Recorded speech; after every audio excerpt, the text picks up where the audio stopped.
नमस्कार, मेरा नाम है अभिषेक पांडे और आप देख रहे हैं डेली लाइन। डेली लाइन में आज हम डिस्कशन कार्यक्रम में बात करेंगे बजट की। आम बजट एक बार फिर से देश के सामने आ चुका है। मोदी लगातार तीसरी बार सरकार उन्होंने बनाई है और तीसरे कार्यकाल का ये पहला बजट था। लेकिन पहले दो कार्यकाल के मुकाबले ये बजट कितना अलग है, यही हम समझने के लिए आज आपके साथ हाजिर हुए हैं और ये समझेंगे कि आखिर क्यों इस बजट की ज़्यादा चर्चा हो रही है। इसके पहले भी 10 बजट पेश कर चुकी है मोदी सरकार, लेकिन इस बजट की बहुत ज़्यादा चर्चा हो रही है। इसके पीछे कई महत्वपूर्ण कारण हैं जो हमने डिकोड किए हैं आपके लिए, आज हम उस पर बात करेंगे। पहले तो ये समझ लीजिए कि जब बजट आता है तो एक लंबी चौड़ी बजट स्पीच में बहुत सारी बातें होती हैं। सड़क, बिजली, पानी, स्टूडेंट वेलफेयर, तमाम स्कीम्स होती हैं और वो हर साल एक बजट आता है, उसमें नई योजनाओं की एक पूरी लिस्ट होती है, एक लंबी फहरिस्त होती है। तो वो तो चलता रहता है, लेकिन हर बजट की एक अपनी सिग्नेचर थीम होती है। कोई मतलब एक उस बजट की सबसे खास बात कोई ना कोई होती है हर बजट की, जिसकी चर्चा बाकी चीज़ों पर होती है। क्योंकि वेलफेयर का काम करना तो सरकार का, सड़क, बिजली, पानी तो सबको देना है। उस बजट में उस सरकार ने ऐसा क्या दिया है, इस पर सबकी चर्चा होती है, सबकी नज़रें होती हैं।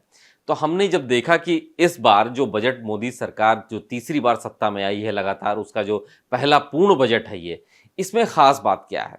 तो इसमें खास बात यह है कि इस बार अगर किसी ने कुछ मांगा है तो उसको दिया गया है। ऐसा नहीं है कि पिछले दो कार्यकाल में तमाम राज्यों की तरफ से डिमांड्स आती थी, मांग आती थी कि साहब हमको ये चाहिए, हमको ये चाहिए। लेकिन सरकार अपने अपने अपने बजट को देखती थी, अपने बैग को देखती थी कि उसमें कितना पैसा और कितना दिया जा सकता है। लेकिन इस बार दिया गया है। बिहार को बहुत ज़्यादा इस बार प्राथमिकता दी गई है। आंध्र प्रदेश को बहुत ज़्यादा प्राथमिकता दी गई है। बिहार में तो बहार है, ये भी कहा जा रहा है। ये कहा जा रहा है कि नीतीश कुमार जादूगर हैं। उनका जादू ऐसा चला है कि बिहार में पैसों की बारिश हुई है इस बजट में। 3-3 बड़े एक्सप्रेसवे, उसके लिए पैसा आया है। गंगा नदी पे बड़े बड़े पुल बनेंगे, उसके लिए पैसा आया है। एयरपोर्ट, रेलवे, इन सबके इंफ्रास्ट्रक्चर डेवलपमेंट के लिए खूब पैसा आया है। थर्मल पावर प्लांट बनेगा, उसके लिए पैसा आया है। 50,000 करोड़ रुपए बिहार में केवल विकास योजनाओं के लिए चला गया है। बाढ़ बहुत आती है बिहार में, उससे जूझ रहा है बिहार, तो उससे बचने के लिए 11,500 करोड़ रुपए दे दिया गया है। यानी बिहार ने जितना मांगा, नीतीश कुमार ने जितना मांगा उतना दे दिया गया है। अब आंध्र प्रदेश की बात कर लें। आंध्र प्रदेश अभी नई नई वहाँ सरकार बनी है, चंद्रबाबू नायडू मुख्यमंत्री बने हैं। वहाँ भी नई राजधानी बसाई जानी है, अमरावती। उन्होंने पैसा मांगा तो उनको भी दे दिया गया, 15,000 करोड़ रुपए। तो ये हुआ क्यों, ये समझने वाली बात है। और इसको हमने इस लिहाज से समझा कि टीडीपी और जेडीयू यानी बिहार की सरकार और आंध्र प्रदेश की सरकार, यानी यहाँ के दो बड़े नेता हैं, एक तरीके से मौजूदा मोदी सरकार के दाहिने और बाएं धुरी हैं ये। मतलब ये ना रहे तो ये सरकार ना रहे। और इसीलिए तो तमाम विपक्षी पार्टियां कहती हैं कि दो बैसाखियों पे इस बार मोदी की तीसरी सरकार है, तीसरा कार्यकाल चल रहा है। कहाँ 400 पार की बात कही जा रही थी और कहाँ 240, और दो बैसाखियों की जरूरत पड़ रही है। ये तमाम जगहों पे कहा जा रहा है आज कि अगर नीतीश कुमार और नायडू अगर ना हो तो ये सरकार ना चले। और इन दोनों ने अपने अपने राज्यों के लिए जितना मांगा उससे ज़्यादा दिया गया है। तो कहीं ना कहीं ये बात ज़रूर स्पष्ट हो रही है कि भाई अल्पमत की सरकार में सरकार चलाने का तरीका अलग होता है, और जब एब्सोल्यूट और प्रचंड बहुमत की सरकार होती है तो उस समय सरकार चलाना अलग तरीके से होता है। बहुत सारे लोग कह रहे हैं कि 282 282 वाली सरकार का मिजाज कुछ और था। 303 वाली जब सरकार आई तो उसका मिजाज कुछ और हुआ। लेकिन ये 240 वाली सरकार है, मतलब 272 के आंकड़े से कम है, 240 पे आ गई इस बार भाजपा। तो इस बार बजट में उसका अक्स दिखने लगा।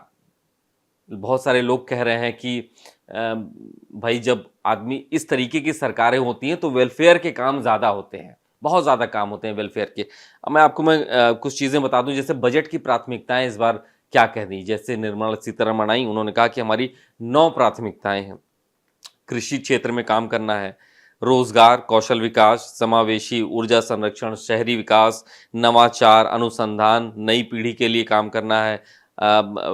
इसके अलावा विनिर्माण एवं सेवाएं, इसके अलावा इसके अलावा अवसंरचना, और साथ ही साथ ज्ञान की बात कही जा रही है। यानी ज्ञान, GYAN, ज्ञान का मतलब आप ये समझिए कि युवा, गरीब, अन्नदाता और नारी ज्ञान, यानी चार। प्रधानमंत्री मोदी भी कहते हैं कि भाई कोई जातियां नहीं है, केवल चार जातियां हैं, गरीब हैं, किसान हैं, युवा हैं। अब इन्हीं लोगों को वो जातियों में, बाकी जातियों पे ध्यान देने की आवश्यकता नहीं है। तो इस बार इन सब चीज़ों पे फोकस किया गया, बहुत सारा पैसा खर्च किया जा रहा है इसमें। दूसरी सबसे बड़ी बात, पिछले 2 मोदी सरकार के कार्यकाल में जिसकी सबसे ज़्यादा चर्चा होती थी, मिडिल क्लास टैक्स पेयर। अब आप ये सोचिए कि अभी अभी नई सरकार बनी है, पहला पूर्ण बजट है, अभी कितने दिन हुए, 4 जून को रिजल्ट आए उसके बाद से आज सोचिए आप नया बजट आ गया है।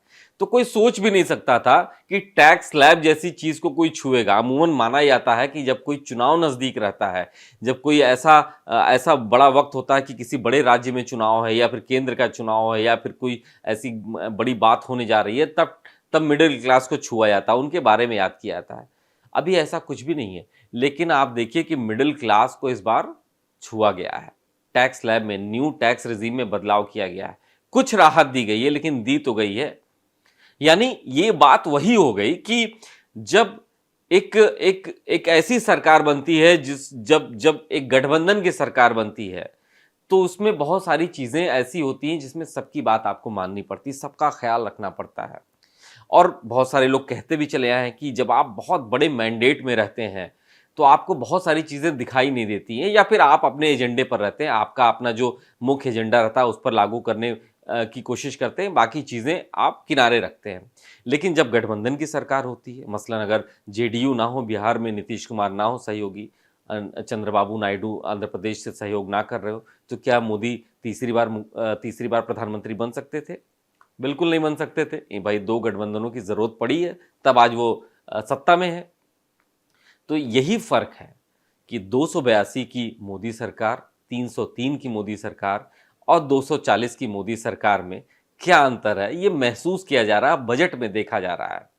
बहरहाल बहुत सारे लोग सोशल मीडिया पे खुश हैं, प्रसन्न हैं, वो कह रहे हैं कि ऐसी ही सरकारें होनी चाहिए, ऐसी ही सरकारें होने से वेलफेयर के काम बहुत होते हैं। बहुत सारे लोग तुलना कर रहे हैं कि भाई यूपीए 1, यूपीए 2। आप देखिए कि यूपीए के कार्यकाल में यूपीए 1 जब थोड़ी कांग्रेस कमजोर थी, तो आरटीआई आया, फूड सिक्योरिटी आया, बहुत सारे ऐसे ऐसे कानून आए जिसका लाभ आज मिल रहा है। बहुत क्रांतिकारी कानून बताए गए, वो ऐसे ऐसे नियम कानून बनाए गए। जब कांग्रेस थोड़ी मजबूत हुई, यूपीए 2, तो आप सोचिए कितना उस समय कितने दाग लगे, कितना करप्शन का उस पर चार्ज आया, आरोप लगे, उस पर बहुत सारे आरोप लगाए गए। तो इसी तरह जब ऐसी सरकारें आती हैं, जब निर्भरता सबकी एक दूसरे पर रहती है, तो वेलफेयर के काम ज्यादा दिखाई देते हैं। अमूमन ये माना जाता है, ये नहीं कहा जाएगा कि मोदी 1 और मोदी 2 में काम नहीं हुए, बहुत सारे काम हुए और बहुत बड़े बड़े काम हुए जो कोई और सरकार नहीं कर सकती थी, ये भी आप मान लीजिए। क्या कोई सोच सकता था कि 370 इस देश से हटाएगा और कोई सरकार हटा सकती है? और कोई और पार्टी कर भी नहीं सकती थी ये काम। ऐसे बहुत सारे ऐसे बड़े बड़े वायदे किए गए जो पूरे किए मोदी सरकार ने। बहुत सारे ईडब्ल्यूएस लाया गया, गरीबों के लिए आरक्षण लाया गया नौकरियों में। तो आप समझिए कि बड़े काम हुए हैं मोदी 1, मोदी 2 में। लेकिन मोदी 3 बिल्कुल अलग है। मोदी 3 बिल्कुल वेलफेयर आपको दिखाई देगा, आम लोगों से जुड़ी हुई बातें होंगी, आम लोगों तक पहुंचने वाली बातें होंगी। जो मांगेगा, जो पूछेगा, जो कहेगा, उसके लिए वो किया जाएगा, क्योंकि ये 240 वाली सरकार है। बहरहाल आपको ये डिस्कशन कैसा लगा? क्या हमारा विश्लेषण सटीक था या इसमें कुछ और बेहतर हो सकता है? आपको कैसा लगा? आप जरूर हमें कमेंट करके बताइएगा कि आपको ये डिस्कशन कैसा लगा और आप क्या सोचते हैं मोदी सरकार के इस तीसरे कार्यकाल के पहले बजट के बारे में, इस 240 वाले बजट के बारे में। धन्यवाद।